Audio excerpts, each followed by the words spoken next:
welcome to ICE 2024. We're here at the GamingMalta stand, and I'm joined by Liesbeth Oost, who is an ESG strategy expert. Liesbeth, welcome. Thank you very much. Happy to be here. Now, Liesbeth, tell me, ESG and CSR are taking centre stage across pretty much all industries. How do you help iGaming companies really address those responsibilities? Yes, well, having worked in this particular field for the last 8 to 10 years, both on the B2C and B2B side, I've seen the rise of sustainability, but it comes very close as well to social responsibility, and this is something that we're very accustomed with. It's like, how do we retain our players or our customers for a long time and not burning them out at the short time? And sustainability, it means something for the industry specific, for each business specific.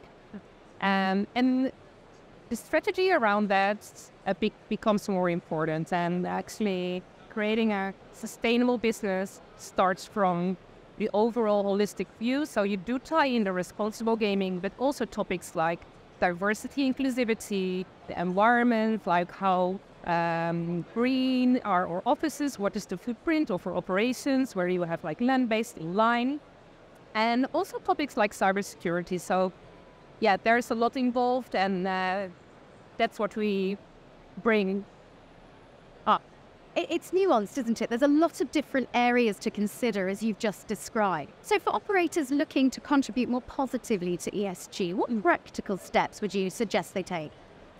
I would advise, if you need to start your ESG journey right now, to start with assessing and benchmarking your ESG status. What is the company doing, and where does it need to be in like 5 years, 10 years time? If you have analyzed those gaps, you can put more concrete goals and measurements towards it.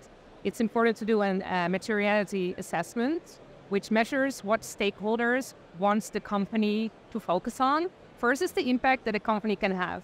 And therefore, it's so important that you know your stakeholders and engage with them, get their feedback. How can you do better? And stakeholders concern your suppliers, your players, but also your employees and the society as a whole.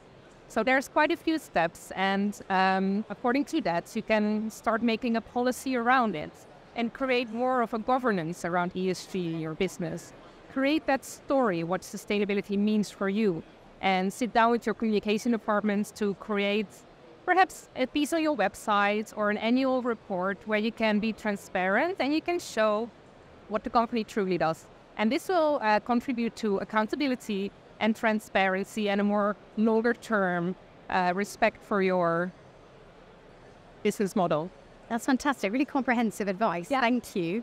Are there any standout projects that you can think of where a positive impact has been achieved through those steps? Well, some projects I was very proud and happy to partake in is around responsible gaming. For example, participating in a partnership with universities, with sharing data, which can be done from the operator side, and universities can be helped to do studies and research around social impacts of gambling and gaming on the society. And the operator side has that data, so if that can be shared with universities, it's been a great project because not only the university is helped, but also the operator, because whatever the outcome and the results are, the company can learn from that. So this is one specific to responsible gaming. Another project we did was around green commuting of our employees. We gathered information about how our employees are going to work and how we can help them to create a more green commute, how we can incentivize them. And another one is around diversity and inclusivity.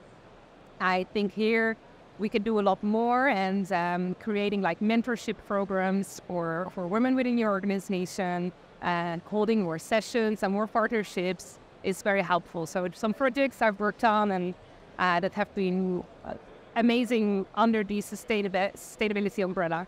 There's an awful lot to think about, isn't there? And as you mentioned, a lot of information needs to be sought out first, such as you were saying with the commuting. You need to understand those sorts of elements to your workforce and your business before you can start to implement those strategies. I mean, startups in the industry already have a lot on their plates, from funding to licensing, to product quality.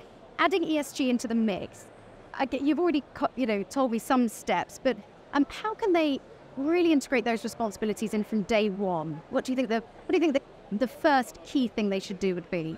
Yes, I can understand for a startup it might not be on their main priority list, but having that opportunity as a startup to start from the onset and incorporate sustainability into your decision making, into your values, that keeps you like way ahead of the established companies that are out there, and they need to start analyzing and then incorporating projects into an already established framework, more or less as an add-on. So if you can incorporate it from the beginning, startups have like a big opportunity to do that. And I think it would be at a minimum cost because, for example, you can choose your suppliers wisely from the start. Procurement is impacted quite a lot by these decisions, would you say?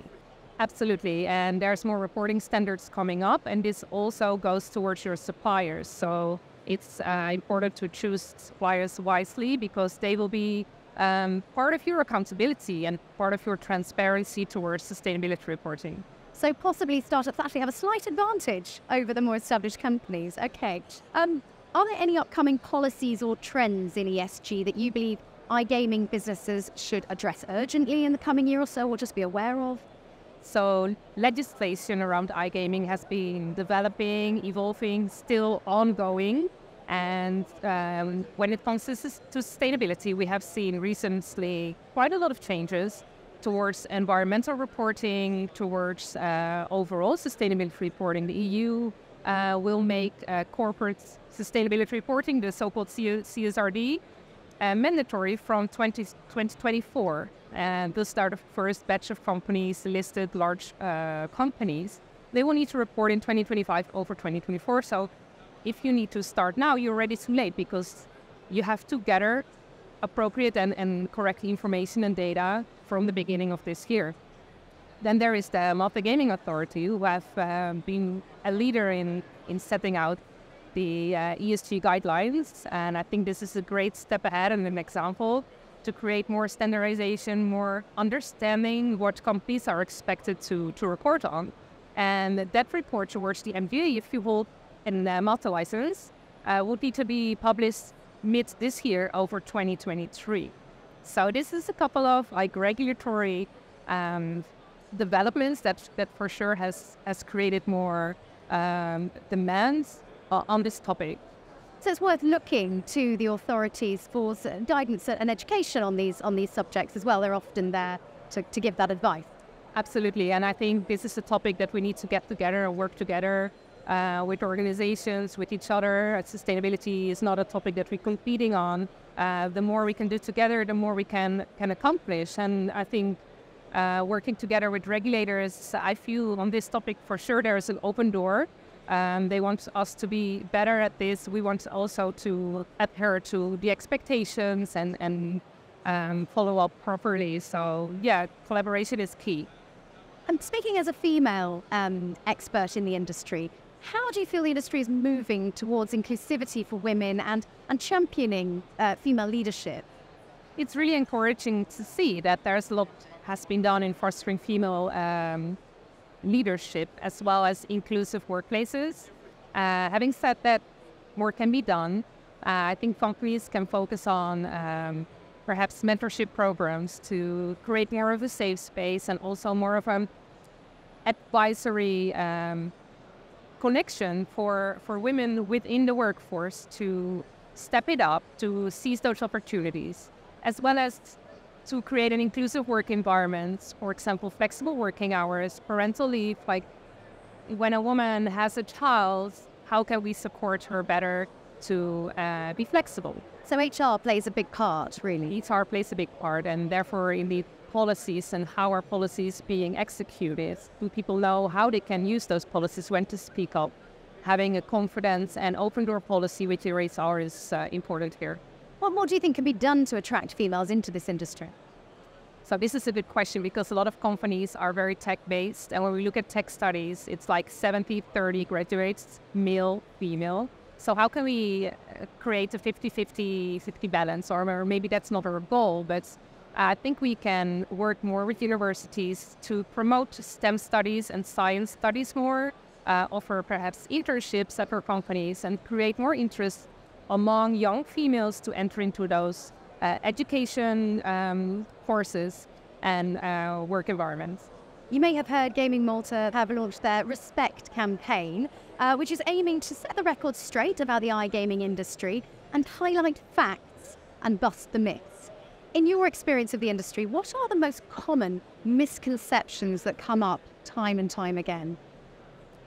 Yeah, there are quite a few, and I think we can improve our reputation on this. And this is also why sustainability helps to inform about these topics, including responsible gaming, because I think one of the misconceptions is that investors, like founders of companies, are looking to seize the short-term revenues with maybe less focus on societal impact. And I think this can be further from the case, because we have seen like a lot of improvements on sustainable gambling, sustainable play, and actually research of companies and follow-up procedures that having your customer for a longer time and have an appropriate connection and interaction is much more beneficial for a company than maximizing short-term revenue. So I think this is a common misconception amongst others that needs to be addressed. You would like to see the whole industry basically have a little bit more respect from outside, the outside world. Yeah, I think we can work, and especially again, we want to focus on collaboration. If we collaborate, and we can show more, and we can be more transparent on everything the industry does. Also, there is a very big community aspect, and giving back to the community that would be helpful to support respect and get respect. Liesbeth, thank you so much for joining us. You're welcome. Happy to be here.